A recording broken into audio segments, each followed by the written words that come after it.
नमस्कार मंडळी, मराठी सिनेसृष्टीतून एकापाठोपाठ एक दुःखद बातम्या समोर येत आहे. 80चे दशक गाजवणारे ज्येष्ठ अभिनेते यांचे मध्यरात्री हृदयविकाराच्या झटक्याने दुःखद निधन झालं आहे. तर कोण आहे तो अभिनेता जाणून घेऊ संपूर्ण माहिती. त्या अगोदर आपल्या सफर ताऱ्यांची या यूट्यूब चॅनेलला अजून तरी सबस्क्राईब केलं नसेल तर नक्की करा, जेणेकरून मनोरंजन विश्वातील अशाच ताज्या घडामोडी सगळ्यात आधी तुमच्यापर्यंत पोहोचतील.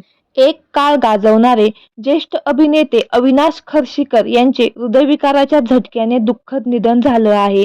अवघ्या 68व्या वर्षी त्यांनी अखेरचा श्वास घेतला आहे. त्यामुळे संपूर्ण सिनेसृष्टीला मोठा धक्का बसला आहे. आजवर त्यांनी अनेक मालिका, चित्रपट, नाटकातून प्रेक्षकांचे भरभरून मनोरंजन केले आहे.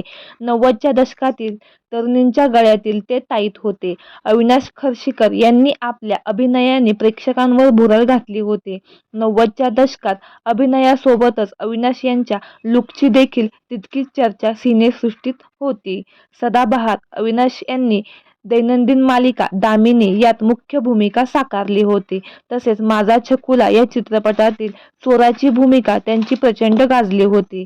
1978 मध्ये बंदीवान मी या संसारी या चित्रपटामधून त्यांनी कलाक्षेत्रात पदार्पण केले होते आणि त्यानंतर त्यांनी कधीच मागे वळून पाहिलं नाही. बकुळा नामदेव घोटाळे, घायाळ, लपवा छपवी, जसा बाप तशी पोर इत्यादी चित्रपटातील त्यांची भूमिका प्रचंड गाजली होती. या दिग्गज अभिनेत्यास आपल्या सफर ताऱ्यांची या यूट्यूब चॅनेलद्वारे भावपूर्ण श्रद्धांजली.